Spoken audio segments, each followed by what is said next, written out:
What's up, guys? MC Carlos. MC Carlos, my name is esta fiesta aquí en Cabo. A huevos.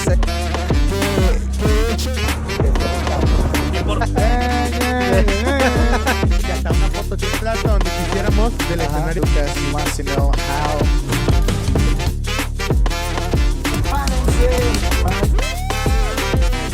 And my man Carlos, we down here, Cabo, clean it up.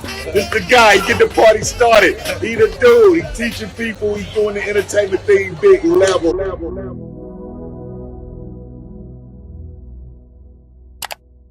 Everybody, welcome back to the Mr. No Borders show. My name is Carlos Mariscal, aka Mr. No Borders. In this time around, as you can tell, we got another English episode. And this time around, we have a person that sometimes, he stays in the shadows. He doesn't like to go out a lot, but when you see him, there's definitely a lot of things to talk about. There's definitely a lot of insight from him. He is a Canadian-born Mexican, pretty much. He's been here for a long time. He knows the local scene. He organized some of the most iconic parties back in the day.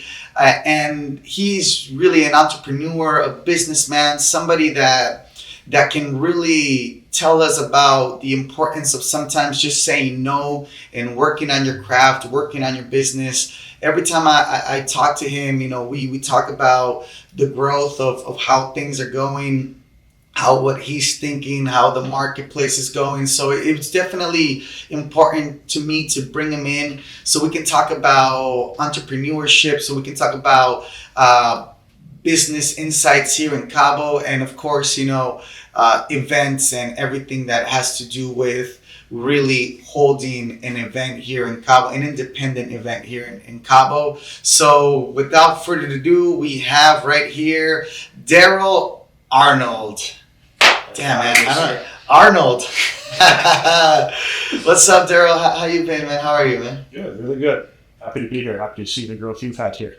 Yeah, it's coming along. It's coming along. I mean, I've definitely, the people that I've been inviting, it's people that I've also seen grown, that I've also seen develop, and people that I look up to. So, I mean, every time we run into each other, which is usually maybe every 2 months. Yeah, not too often these days. Yeah. I mean, I think the last time we ran into each other was at the Solarium at Mingo Deck. Yep. At an event, and then when you came here and checked out the academy. So, tell us. Let's get to know you a little better. I know that you have a lot of parts of you that a lot of people don't know. Sometimes they're like, oh man, it's just Daryl that shows up here and there. But a lot of people don't know you. They probably they remember you from the most iconic part of the whole Casa Güero, those months of those parties that were held. But before we get to that, tell us a little bit about yourself, man. I know you're from Canada. What got you down here to Mexico? What was what's your business background? Tell us a little bit about that. Yeah, so born and raised in Canada. Worked in a lot of different industries, building sales teams, being a salesperson, and that kind of got me to the level of starting to do business consulting and opening up my own businesses. The first few of which obviously failed, as do for most people. Yeah. For various reasons, oil prices crashing or wrong market at the wrong time, just different things. At one point then I moved to Dallas, Texas. I started a oil and gas company, which failed, obviously. In 2015, when oil prices globally tanked from $108 a barrel to $8 a barrel, and all my clients were drilling. They're not drilling, I have no work. Decided to stay down in the U.S. and try and find some remote jobs. I don't think after opening my first business I could ever go back to 9 to 5 in a cubicle. Okay. Once you're out on your own, it's hard to get locked back in, even though the stress is more. The problems are bigger. They're all yours. There's still something to it being you or being yours, your responsibility. So moved to Dallas, Texas, where I have some good friends there.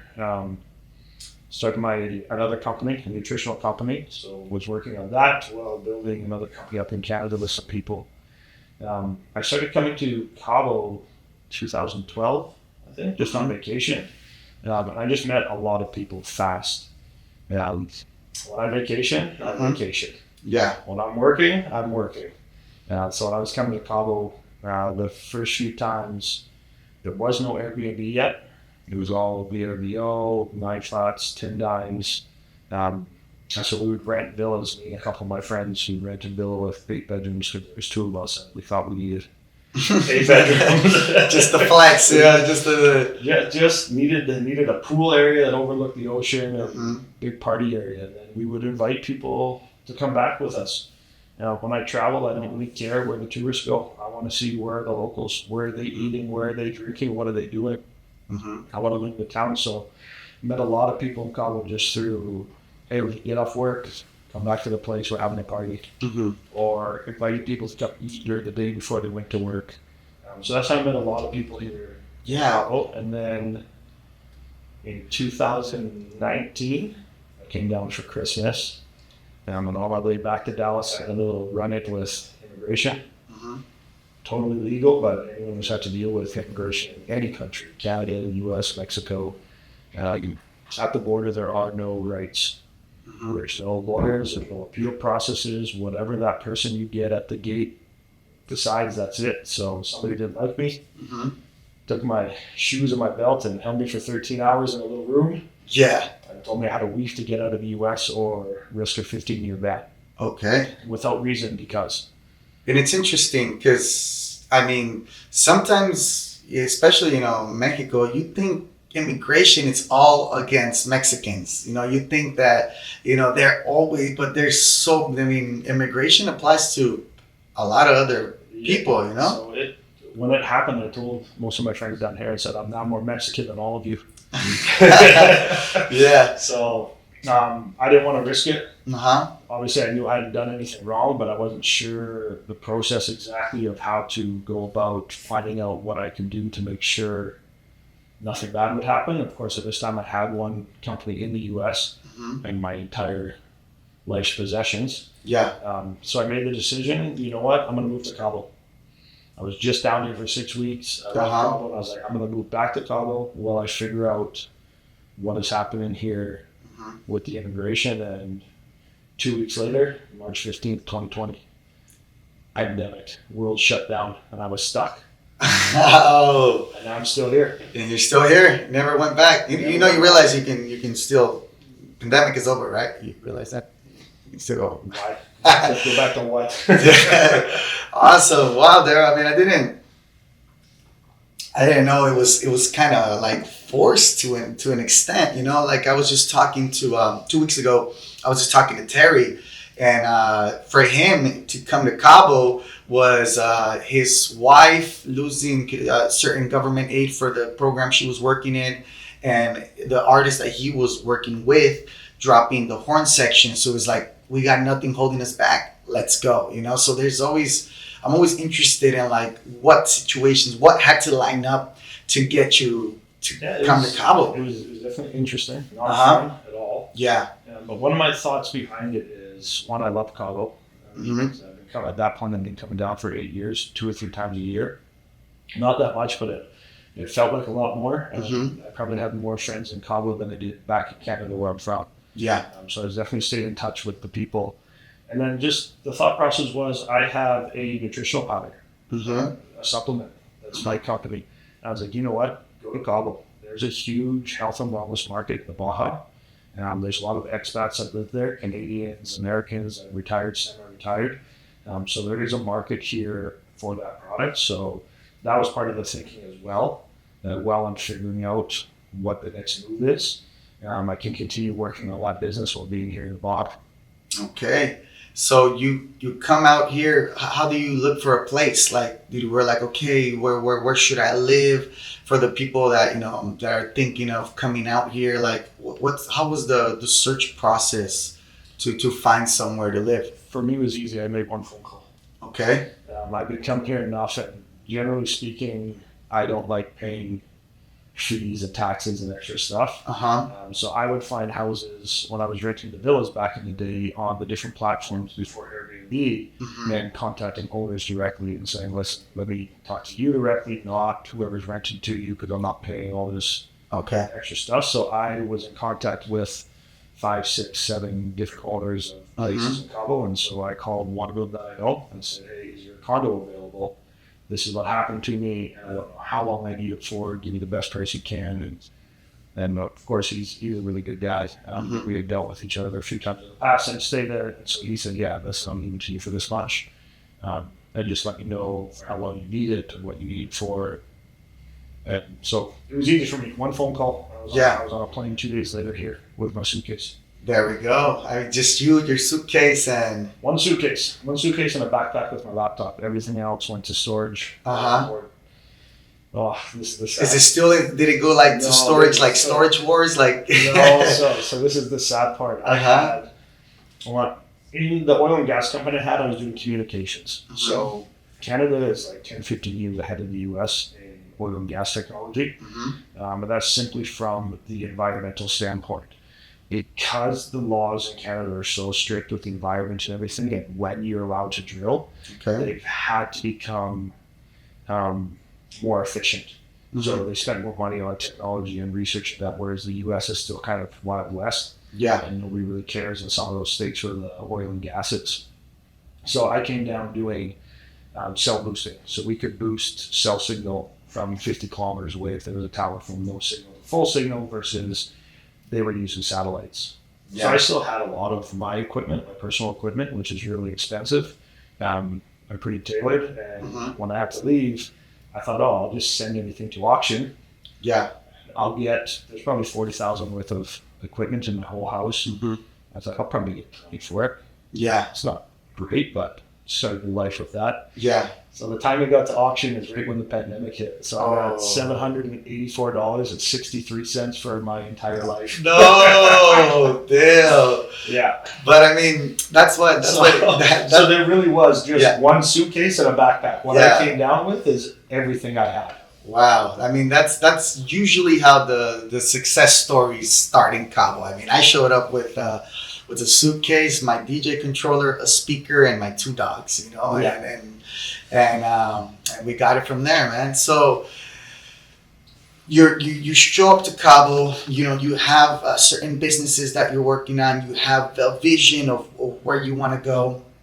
How does Casa Güero start coming together? Because I mean, it's interesting what you mentioned, that I want to go where the locals go. I want to go, like, it's for the people that haven't came out to Cabo or are thinking of coming out here. It's definitely it's a community. It's almost like an island. It's almost like an island here in Cabo. And if you're cool and you decide to open up and really have a nice attitude, people will give that back to you real quick. So how did the event Casa Güero end up happening? Well, getting that, but first I'll say, with what you just said about the people being accepting, welcoming, it's kind of like when people talk about a country being a melting pot full of immigrants. Cabo's kind of like that on a small scale. How many Choyeros do you actually know that live here? Everybody comes from somewhere else, right? Like U.S., Canada, different parts of Mexico, Venezuela. Everybody's coming from everywhere else to be here, to be a part of this. So I definitely think that if you're open to the people, and with respect, as we all should, that it's very welcoming and there's a lot of opportunities here. The Casa Güero, a complete accident. Complete accident. So the place I ended up renting when I first came to Cabo, March 1st, 2020, was a condominium above the Parapriso Mall. So I was staying there. So then when everything shut down for the pandemic, terrible money-wise for me and everything that just took place. Didn't have a lot of money, but had a little bit still while I was figuring stuff out. And a lot of my friends here were DJs, waiters, waitresses, bartenders, who had even less. Without the ability now to make money. So I was inviting my friends different times to my house to cook.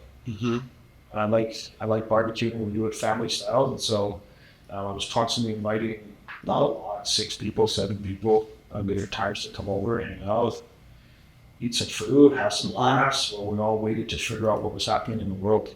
Yeah.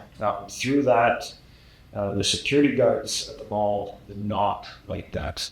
Okay. They were very much hey, you're not supposed to have any gatherings of any kind. Just started making it really difficult and almost harassing to my friends that were trying to come over. So I asked another local friend of mine, and I was like, hey, find me a house with a pool that's not a gated community because I want my friends to be able to spend time with me. If none of us can work, we should at least be hanging out together to try and get through this period. Yeah. And so my friend told me it's difficult in Cabo to find that. Everything's pretty much in gated communities. There's very few that isn't, especially if you want a pool. He said he had one house, it's an older house that I would like. I said, show the house. So we went to see the house, and at this point, I did Airbnb once before. Yeah. I had a condominium in Canada before I left to go to the US, and I rented it for the last month that I was in it. I put on Airbnb. So I didn't have any real experience doing that. But when I walked into this house, and you walked into it before the first time in the city, you kind of remember that first time, like, wow.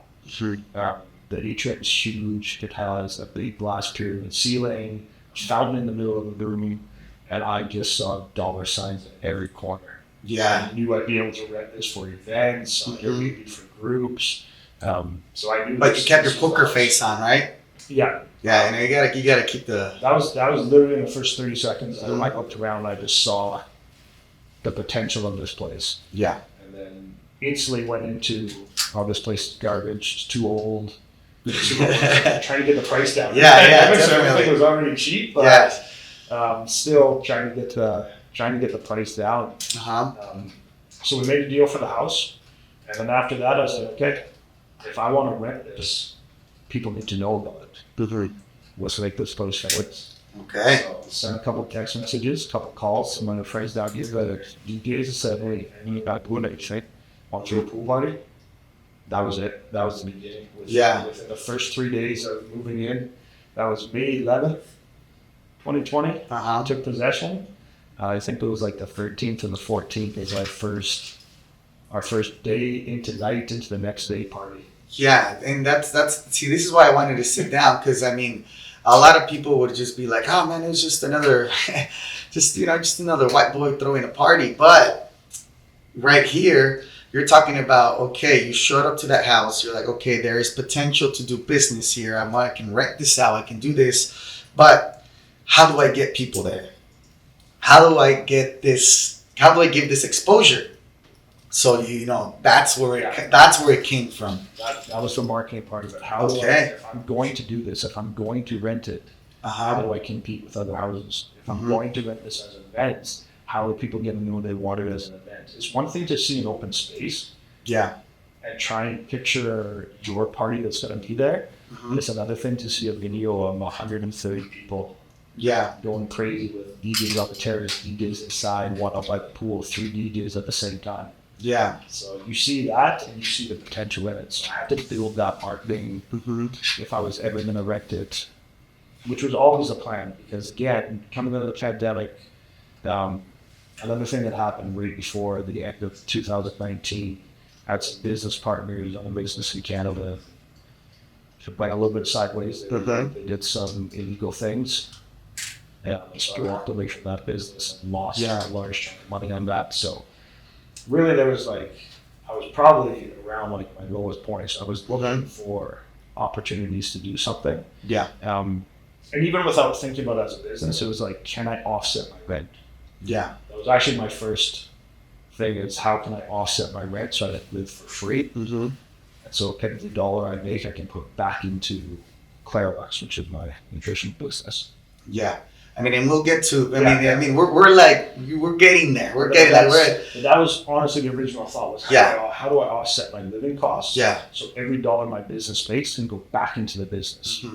See, this is why I'm very intrigued on this conversation, because it talks about, with musicians, we're talking about them like, you got to practice, you got to have discipline, you got to have this, you got to take time.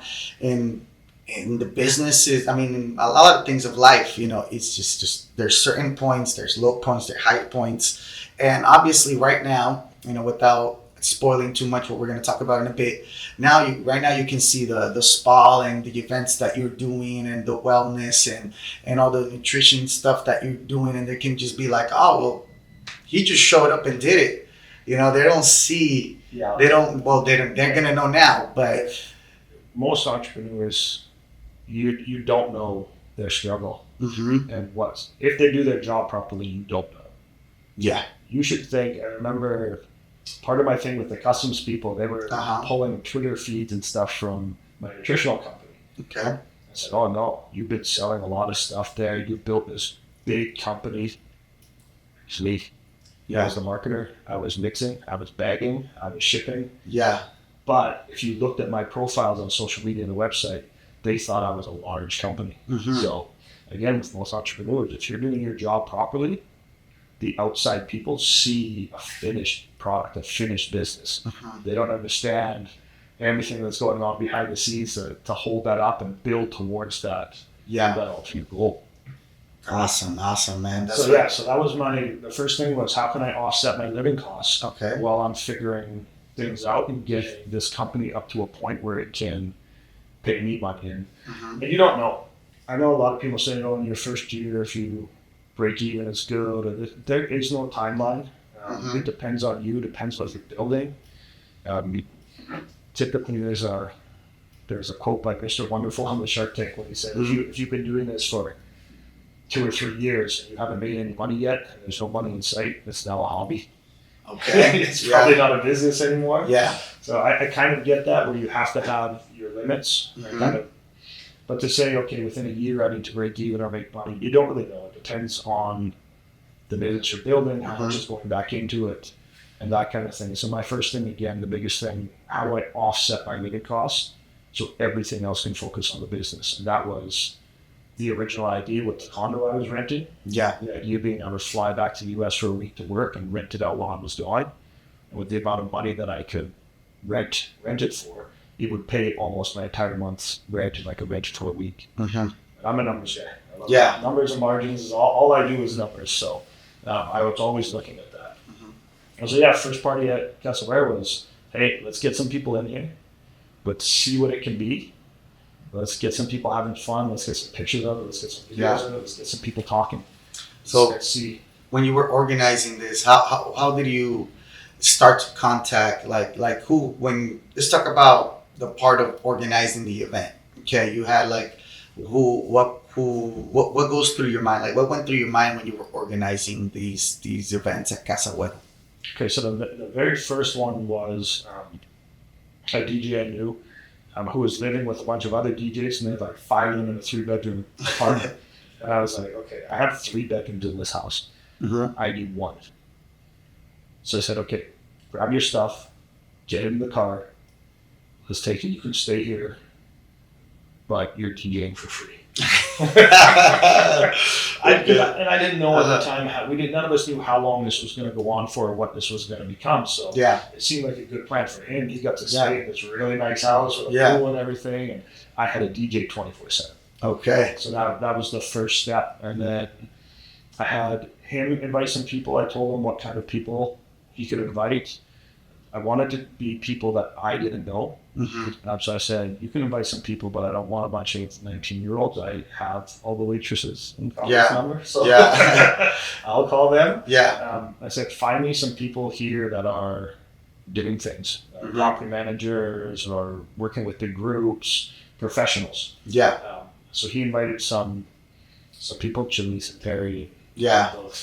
Those guys all came, the first couple parties. And that's how it started. I wanted to make sure that regardless of what the crowd became, I wanted to have elements in there of people that I was going to be able to work with later in renting the place or for events or whatever. So I had to make sure that I had good-looking girls. Everybody wants to see good-looking girls in the pool. That's a good ingredient. Yep. I needed to have music. I had that taken care of right away. Okay. And now I need to have some people in here that know people I don't know. Okay. I need to establish network into people I don't know. Because the people I know I can get there anytime I want. 30 seconds, and it's not gonna help me expand this or make it into something more. I need them to bring me more people. And so that was the beginning of it. Find me these people to invite, and I'll invite all the people I know. And luckily, through the years, I left a good impression on a lot of people. That Alex, he was my very first meter ever. Yeah. He's now one of the big managers there. But I met him as just a waiter, my first waiter. And so I've met enough people over the time that are now general managers, have their own businesses. When I met you, you were just telling jokes on the mango stage. Yeah. I'm looking, right? Yeah, I'm still telling jokes up there. Yeah, I'm actually still telling jokes up there. I mean, yeah, I love it, man. Same jokes. Hey, I love it, They're man. the same jokes. They're similar. I mean, it's similar. You know, it's like in the Cat Williams interview, when they asked him, like, "Hey, man, when do you know that that joke is done? Like that it had its thing, you know?" It's like when people stop laughing. You know, as long as people are laughing, you know, it's still alive. I mean, but just right now that we're talking about how you met. So through that, I met enough people over the years that were just waiters at the time or MCs at the time that now own businesses and other people. So I had to make sure that mix of people was also in the parties. It had to be more than just everybody just getting drunk. Yeah, or just you and your people having an ego trip, right? Like, look at me, right? So that was the first few parties, and then those people would ask, "Hey, is it okay if I invite this person?" Sure, not a problem. And it grew from there. And then we did that for when we started. I think I knew when we kind of started getting famous, and I'll be honest, the name Casa Güero, we talked about earlier. We know why it's called that. Yeah. No idea where it came from. I can't remember if we were at Walmart or Costco one day buying alcohol. Now, and somebody said, "Oh, you're the guy from Casa Güero." And I was like, "What?" You call me what? And so the name went from there. So word just got around Cabo because at the time, your options for going out were one bar, up in the one strip club up and away, and then another kind of clandestine bar, and then Casa Güero. You had 3 options. We didn't sell any alcohol, and we didn't charge people to get in. It was just a group of people we invited having fun, and so it was a really, really, really good vibe.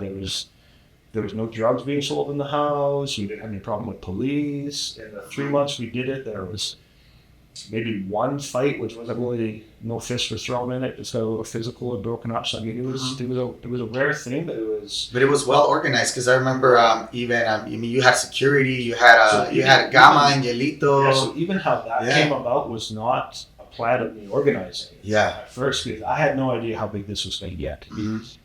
Very soon after we started doing it, Rick Sotero had approached a friend of mine, Marcus and Kate, who Marcus had asked me, "Hey, can you do me a favor?" What's the favor? Well, Hearts for Cabo wants to do a live stream event to help raise some money for the poor families of Cabo. And I was like, "Yeah, absolutely. Say no more." I was like, "What do you need from me?" They're like, "Just the space." Done. And so after that event, more people that are outside of my group found out about this. We're now probably a month in to doing these parties, and these parties last every day and night. There was no stopping. And then at that point is when there's a bartender that I knew. I ran to a Costco. And he was just telling me what was going on and almost started crying. We there because he had a 2-year-old daughter who his girlfriend lived with, and they were getting evicted, and they had no way to pay the rent. And the landlord said, "I don't care. I also have to pay bills. I need people in here." And we were having a party that night. Our famous New Year's party, June 8th. This party came about because I was in Dallas for a week doing some work, and one of my friends had a birthday party at the house while I was gone. I said, "Yeah, you guys can keep partying. Just take care of my place. Keep the parties going, even though I'm gone." And everybody said it was the best party, and I said, "Lies." I'm not there. I was the best party. What are you talking about? So we had a group chat, and I said, "Well, listen, the best party is going to be the day I get back. It's going to be something like New Year's." And another friend of mine, Rodrigo, was working in a restaurant at the time and said, "Hey, I have all the hats and decorations for New Year's." And another friend messaged said, "I got a box full of fireworks. I said, let's do it. So we had a New Year's party. Mm-hmm. Everybody got dressed up. It was a great party. That day, though, when I was buying the alcohol, when I ran into this bartender and I said, okay, we are not charging anybody at the party. But I said, let me see if everybody's willing to put in 20, 50 pesos. Wire me a bartender for everyone. So I put in the group chat, hey guys, is everybody okay just paying something to come? 20 pesos, 50 pesos, whatever you can pay. Yeah. I'll get us a bartender, we'll get a maid, because I've been cleaning now for a month after these parties. Yeah. So I also would appreciate that. And nobody had a problem because, again, it was free alcohol, free food. Most of the time, like, if you had something, bring it. If you don't worry about it. We got you. And that's how it was for about a month. And so everybody said, yeah, we'll chip in. And then, so I was like, okay. So then we start trying to do a rotation. The DJs were always free. For the first bit, they were actually fighting over who was going to play because they were bored. Yeah. And they wanted to show their craft. So Carlos, Cynthia, Pablo, David, you, like, everybody wanted to play. Yeah. So Paco, both Pacos. Yeah. So everybody wanted to play. So that was always good. And then one day, and this is when I knew things were out of hand. Okay. Not out of hand, but this was like the kind of what's the X movie party? Project X. Project X. Yeah, Project X. This one I knew, like, we've hit this kind of Uh-huh. It was, I can't remember whose birthday it was, but they couldn't get in. They were outside and calling me and saying, hey, I can't get in. There's like a huge lineup. And I'm like, what are you talking about, a lineup? Yeah. And I went outside and there was about 200 people down the road lined up to get into a private party. Yeah. And I was like, oh, damn, we're at this level now.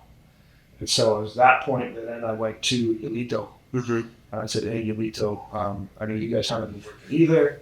And of course, a lot of my friends and those guys would never take money. So even if I was a millionaire and had the money to give them, they wouldn't just take it. And that's not who they are. So I said, hey, you guys want to work the gate?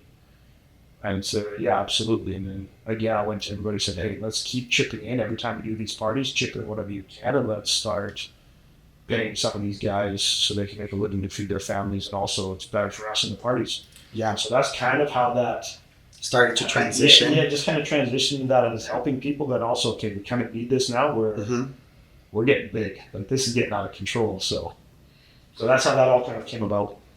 Okay. Yeah. I mean, I remember the first time I went out there, it was Marcus and Sherry. I think it was during the Heart of Cabo one, where you just pulled up and just seen because it's a dirt road, kind of long before getting into it, and it was just all full of cars. Like, from like the moment you turned the corner, it was just like pop, pop, pop, pop, pop, pop, pop, pop, pop. I'm like, what is this? Like, we're about 150 meters in from the main road. Yeah, and it was all full of cars. And I remember, I think we had a thing at the gate once. I don't know if it was that time or another time, where you were like, no, I mean, you can come in, but they can't. I'm like, if they can't come in, then I mean, I'm not coming in. I'm pretty sure that was Paco for DJs at Lego Deck you were bringing. Yeah. I didn't know him at the time. And there was a few parties where people had asked me, hey, can I use this party as my birthday party? So it wasn't them renting it for theirs. But they wanted to, like, invite their friends from their. So there was a few of those parties where I said, okay, well, if we're doing this, I need a guest list. Yeah. We gotta start controlling this. I don't want. Again, we had such a good vibe. No problems. It was so much fun. Everybody had a blast. We kind of had a rule that if you made drama one time, you were banned from the house for life. Yeah. That was our threat. And so everybody made sure to be on their best behavior and only come with fun. So yeah, there was times where we kind of had a guest list, and it was. Another one of the rules was once it was late at night, if you were a male that I didn't know, you're not coming in. Because I didn't want to put anybody. I feel when it's my place, I feel responsibility for everybody in there. Yeah. Regardless of what the event is or not an event, you're my responsibility if you're in my house. And so I just wanted to limit the opportunities for there to be problems, especially when we're talking about 100 people drinking at one location. So that was that time too. I was like, yeah, I don't, people have been drinking at night and they show up. There can be problems if they come during the day and I don't know them. I have a chance to get to know them. It's a better vibe. So yeah, I remember that. I was like, sorry, bro, you can come in. Your beautiful wife can come in with you, but I don't know him. Yeah. And they're like, well, if he can't come in, I need to leave. I was like, well, Uh-huh. I guess you got to go. And you're like, okay. And then we just kind of stood there Uh-huh. looking at each other. Yeah. I was like, oh, whatever. Yeah, Get in, get in. yeah. It's your, I think I told Yeah, you, it's I just said, my it's your responsibility. Yeah. If anything happens that involves him, that's you. Yeah, yeah. And I also remember, I mean, because like you can Now, imagine. actually, I like him. Me and him are friends. Yeah. It's so good. I mean, and I remember, I think also like, because it sounds like, it sounds like, oh my God, it was just a crazy ass party people, but like there were just rules established that people followed. I remember even I took the rule real seriously of like when there was like no smoking in certain areas in the house. And I remember I got into like I saw somebody smoking. I was like, hey man, you can't be smoking in here. Get that. Like, there was, everybody knew That was the to beautiful follow It was the certain. beautiful thing about that house. Uh-huh. Even though it was Casa Güero, and obviously I'm the widow. Everybody took responsibility for it. Yeah. I think because it was such a good time and it was the only thing we had, that nobody wanted to ruin it. Yeah. And so everybody was looking out for, and also had a weird reputation that I was like some kind of evil master somewhere, that like zero tolerance, Yeah. German Nazi, like, hey, like, he's super strict. In some cases, yes, but again, 100 people in my house, I need to make sure everybody's safe. Yeah. Everyone's having a good time. That was the other thing about a lot of those parties that people didn't know. Mm-hmm. It was a lot of work. I didn't enjoy most of them. Mm-hmm. I was working nonstop, making sure everything was good, everybody was happy, everybody had what they need, because again, in the back of my head, this is going to be a business. I didn't know when it was going to turn into the business, but I always knew that. So a lot of it was working, and so there were rules in place to keep people safe, to keep everything nice. And yeah, everybody kind of stuck up for me and made sure that other people were following those rules, and it made it. Yeah. It made it something unique. It really definitely- was. It's kind of like everybody's house. Yeah, it was definitely like during those months, it was the place to be. It was the place to be.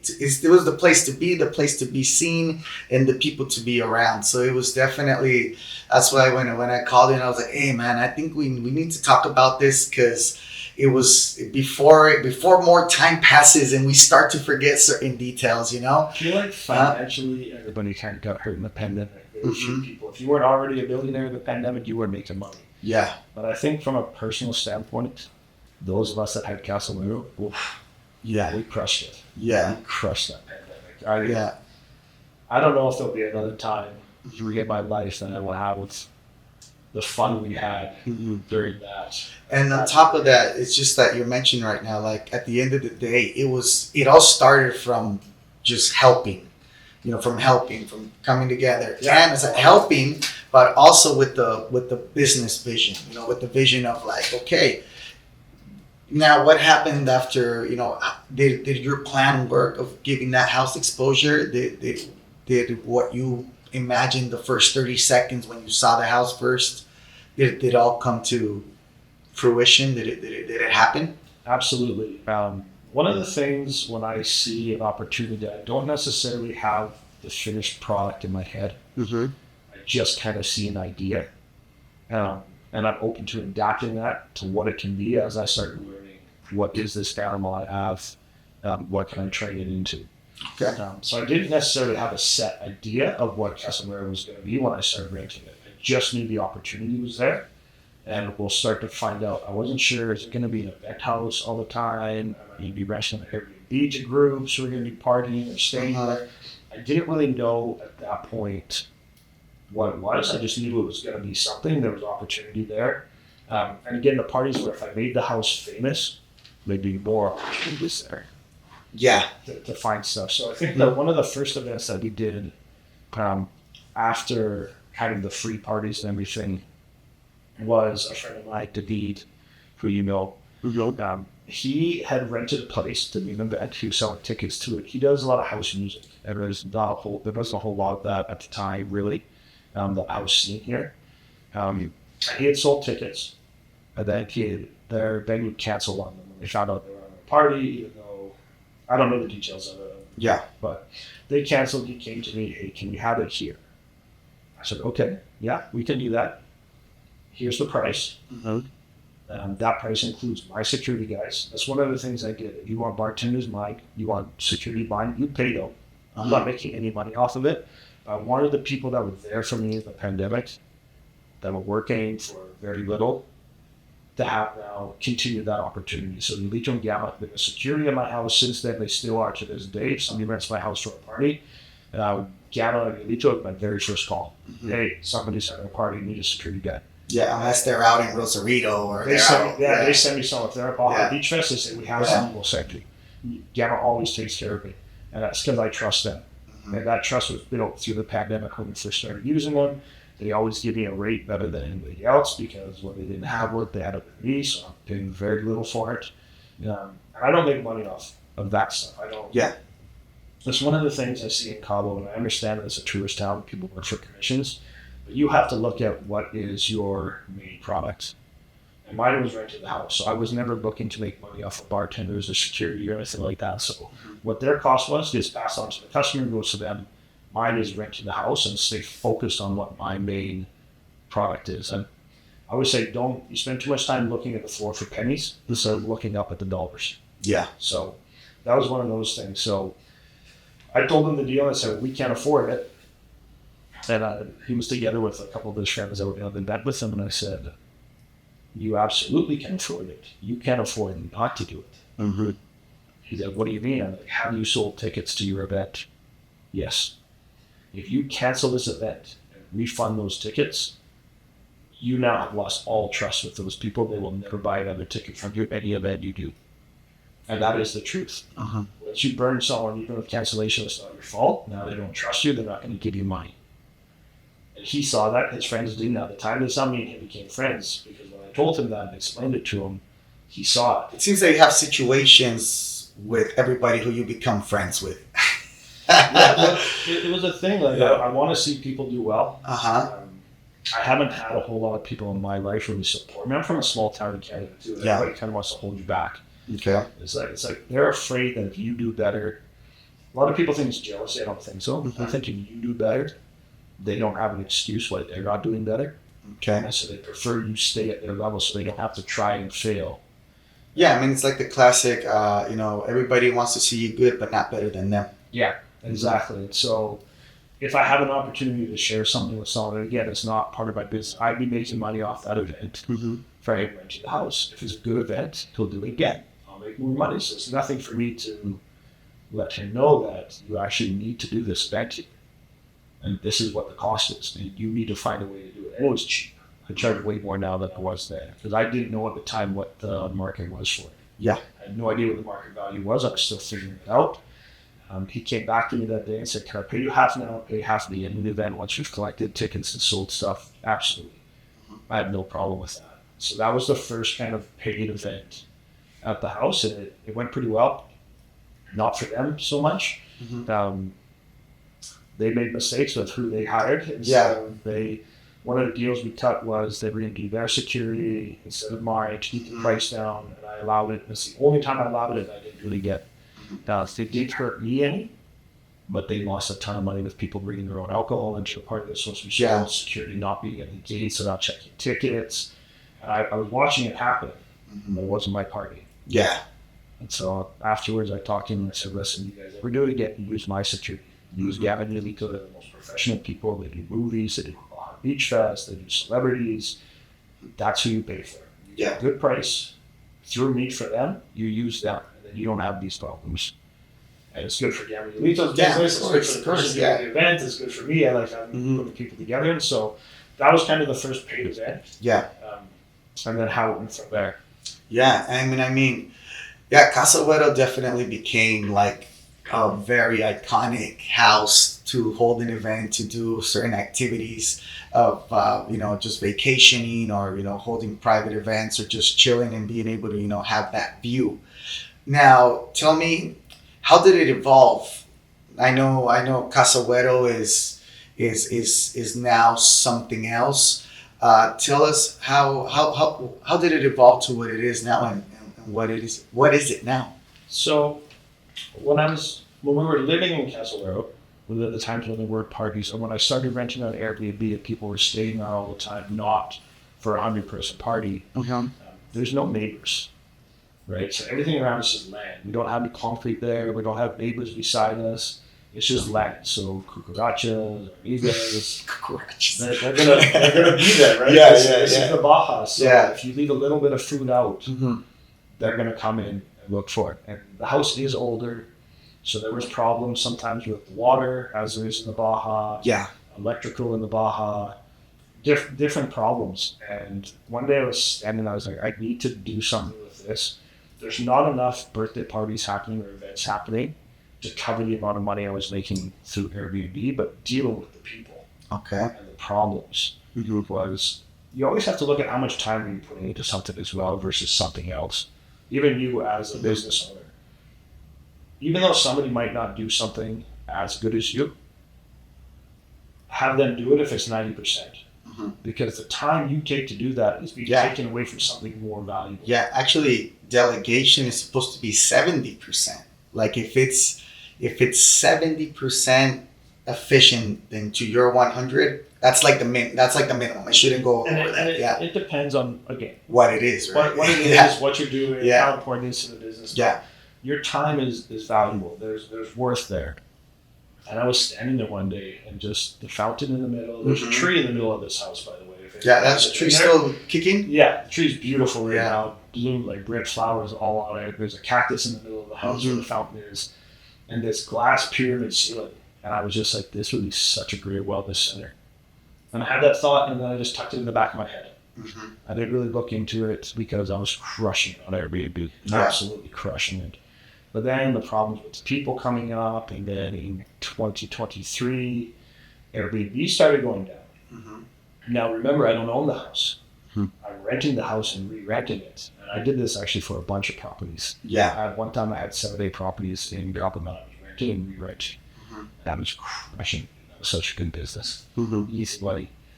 But then in 2023, the expansion of Cabo, the new developments, thousands of new houses, thousands of new apartments, and all these people were sold these properties by the realtors saying, "Hey, you can short-term rent this."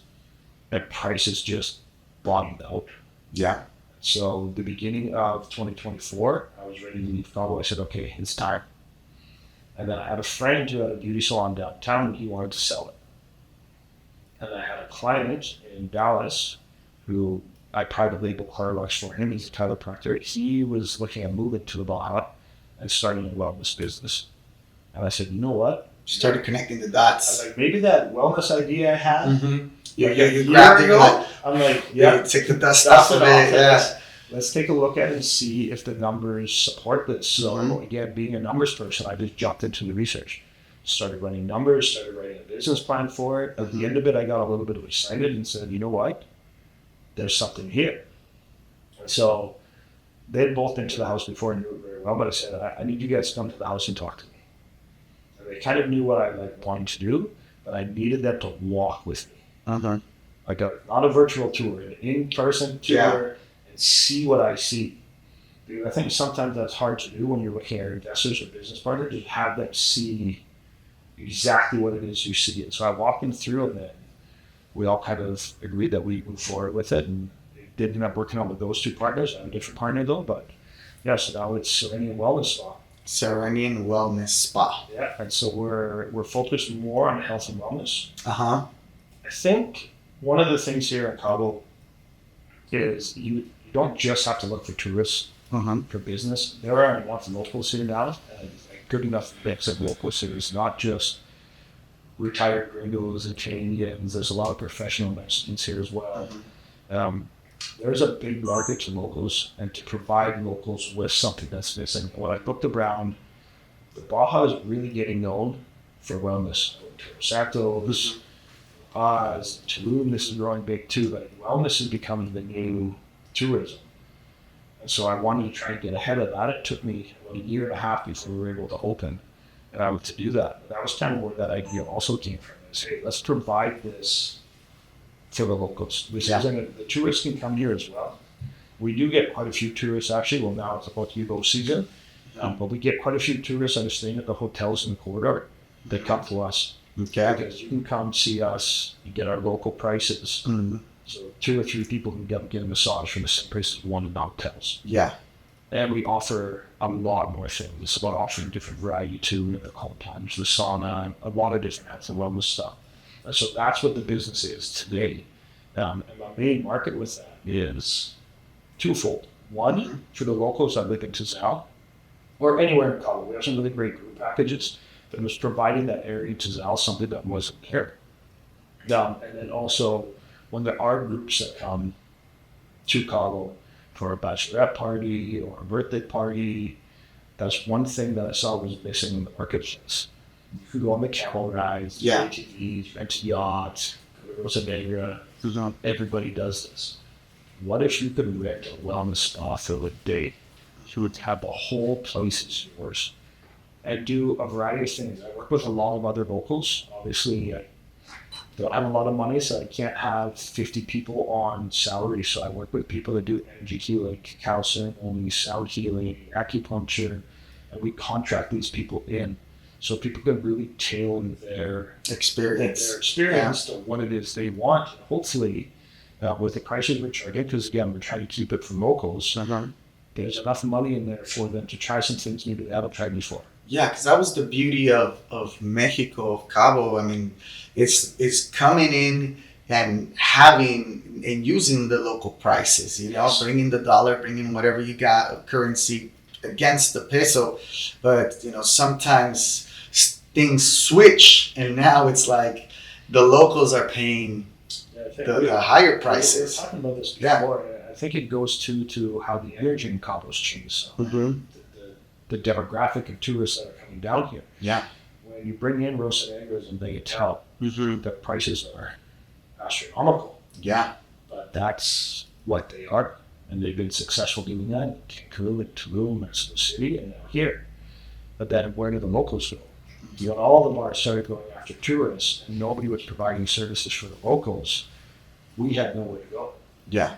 Kind of changed the energy, and that's kind of a gap in the marketplace. That if you're looking to do something, is forget about the tourists. If you want to provide to the tourists, you're fighting large corporations, so that's what they do. Tailor to the locals. Opportunities there. There's enough of us here. Even some of my clients at the spot that are Americans that are retired have a lot of money. Yeah. One of them has like a 12-bedroom house, called the Sol Rio on the beach. Paid for cash. They come to us because they're here in the Baja, here in Mexico, because they don't want to pay those prices. Yeah. They want really good service. They don't want to pay those prices. So the opportunity exists in Cabo to provide these services to locals of all types. It doesn't matter how much money they make or exact demographic they fit in, whether it's expats, foreigners, or nationalized Mexicans. The opportunity is there to provide services to them and also share those things with the people that moved here to Cabo, the Americans, Canadians. I know a couple of Europeans that moved here, they're digital nomads. Provide them those same prices and, the Mexican cuisine and Mexican culture. They'll pay for it. Yeah. The opportunity's there to make that happen. Yeah, and I think just what you said, I think you got ahead of me of the question I wanted to say during the close was like, what would you say to somebody that's thinking of holding an event, of opening up a business, somebody that it's listening to the channel and it's like, okay, we've had musicians, DJs, we've had coordinators, but this aspect, this angle that you're giving us from a business entrepreneur of what decisions to take and who to tailor with from all your years of experience here in Cabo. Is that right? That's what you're telling us. So I think anywhere you are in the world, you have to look for the opportunity. So you need to solve the problem. Okay. So what is the problem? And you solve it. So I laughed with an old business partner I had. We always said there are no original ideas. Whatever you've thought about, somebody else has thought about. A lot of people have thought about it. So figure out who thought about it and if they were successful or not and why. Or I had another friend said, hey, I got a bunch of money. I want to invest in something in Cabo business. What should I do? I said, easy enough. Where do you want to do it? What market? So he was talking specifically, he wanted to do Tizal. Okay, what's the demographic there? A lot of Canadians, a lot of Americans, a lot of Christian Mexicans, but it's mostly Canadians and Americans. Okay, look at any American city. What do they have that's not in Tizal? you're going to solve that problem for them. Your market's already here. It's just that find what's missing in the marketplace and provide that for people. Awesome. Simple. Easy. Easy. For the events too, we were talking about when it comes to the music and the DJs, we had a lot of people trying to put events on here. But one of the things, it's the same event. It's not different. We're using the same people, the same music, the same suppliers. People want something different.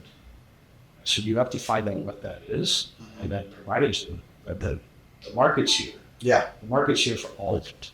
You just have to find a way to put whatever it is you want to build together and present it to them in a way that's appealing.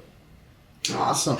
Well, Daryl, it's come to an end. I think that the angle that you gave us, the growth of how, you ended up getting here with the suitcase. We went through the Casa Güero phase, right now having your wellness spa, and really giving us that insight of anybody that's wondering of coming out here and really making it. I think that this episode is really going to help them. So thank you, Daryl. Thanks so much for having me.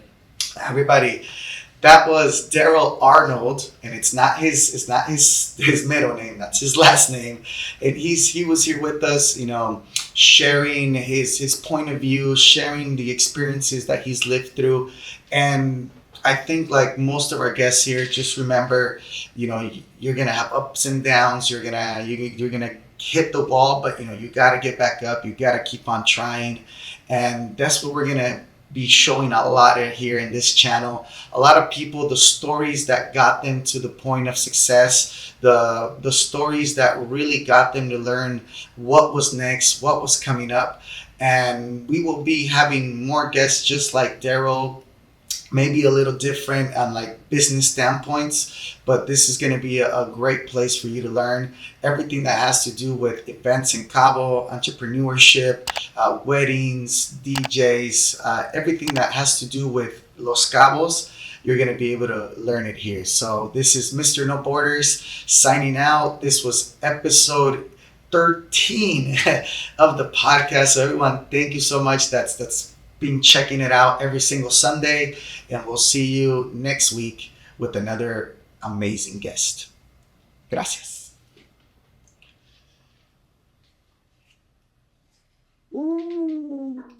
Yeah.